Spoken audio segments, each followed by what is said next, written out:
Okay, in this video I'm going to show you how to make a puzzle ring using nothing but a pair of needle nose pliers that have a pair of wire cutters built in and a pencil.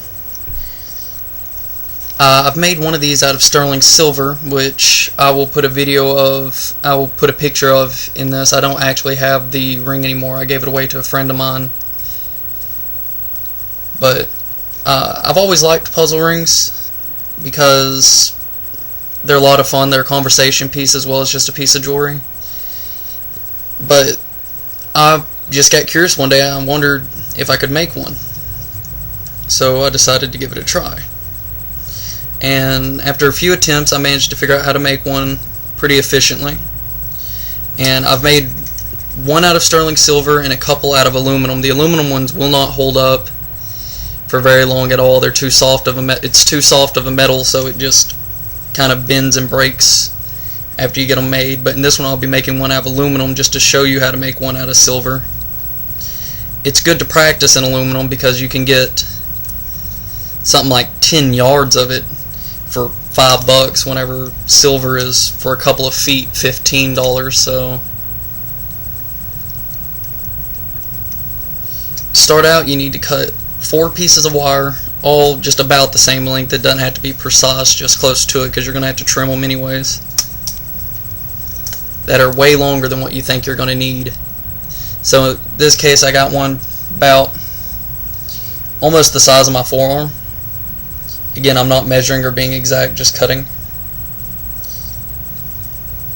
To start out, you're going to get 2 pieces of the wire and line them up, and don't be afraid if there's a couple of little kinks and knots in them. As you work with them, those will straighten out. And try and get it as close to the center as you can, but loop it around itself where you make a little notch. I like doing this because it's hard to get that small curve to look good without using a jig or anything more complicated than a pair of pliers. So I put just that little flourish in there.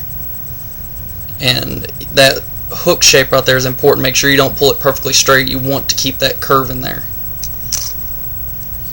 You're going to do the same thing with another piece. So just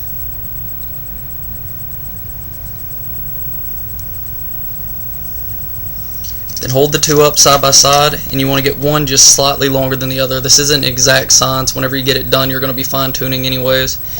But I usually use a scale of about 1 piece of metal longer, so I'll line up the tips and line them up like this, where they're side by side, with the one you want to be longer on the bottom with the tip still matching. And these are pretty close. It's close enough.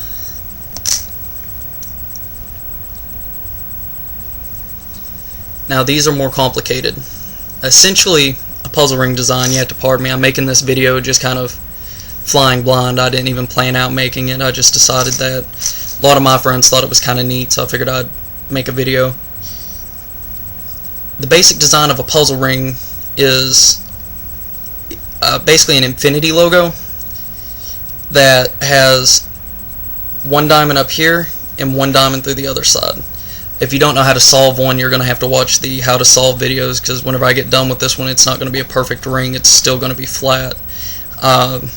But turning it into a ring is easy. You just have it solved and you tape it all together, and then you bend it around something round, then cut either side and solder them together to make each band a band. Then I've got this piece. And fairly close to the center, get your pencil and hold it flat against it. Then bend it around where you've got about a half loop.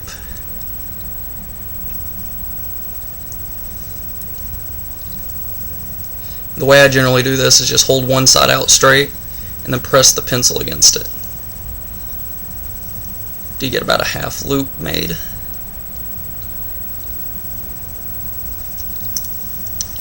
Get your pliers out if you can't get it to curve correctly, and bend it along the pliers.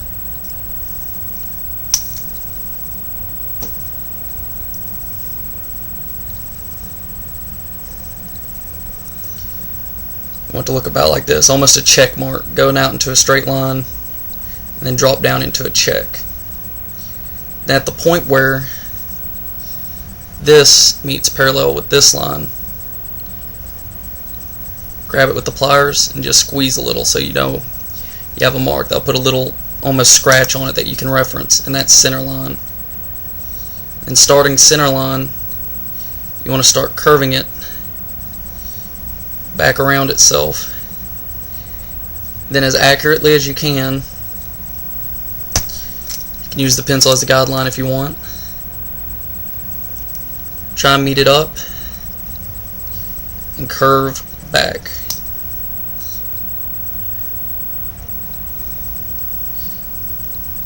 Now that's not real pretty at the moment, so I'm going to sit here and try and straighten it and show you what it needs to look like whenever it's done.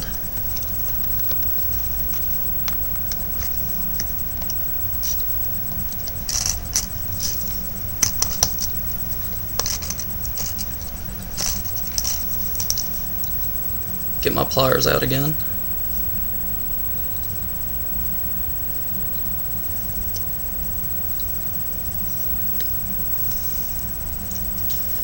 Okay.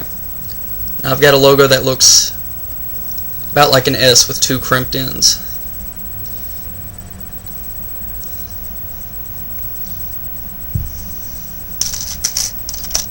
Get your other piece of wire and make an identical curve by holding it together.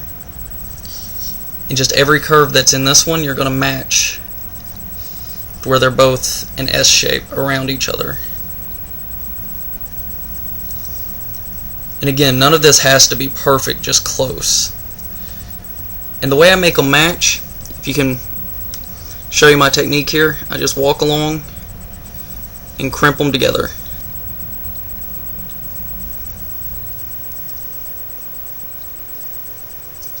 That'll get them pretty close, and then you can just bend it the rest of the way by hand.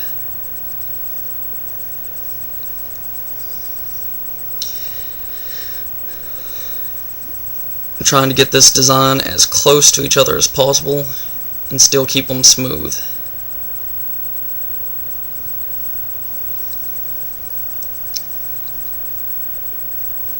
Then you need to get one and flip it over.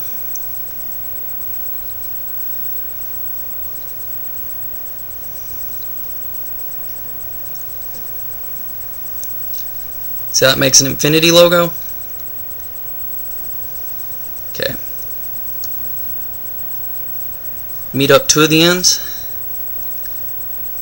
and squeeze them together. You don't want overlap. You want them butt up against each other, like this.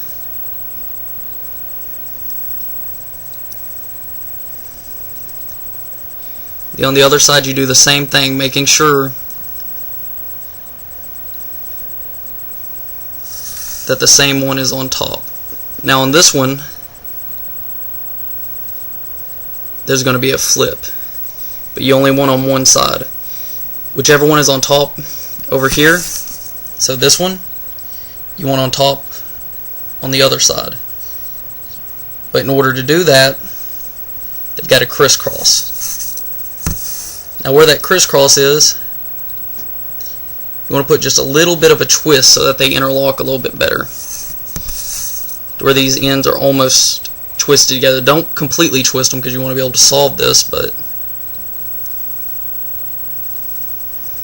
there's the infinity logo part of it. Now at this point, I'd usually tape these together where they're held in place. However, I'm going to have to do it freehand for this video because I didn't have any tape around me. But if you tape them together, they will hold better, and you can get the shape better just by sticking your finger in and shaping it to make a better looking logo. After this, it's all aesthetics though. As long as you have that basic shape, they'll interlock and work.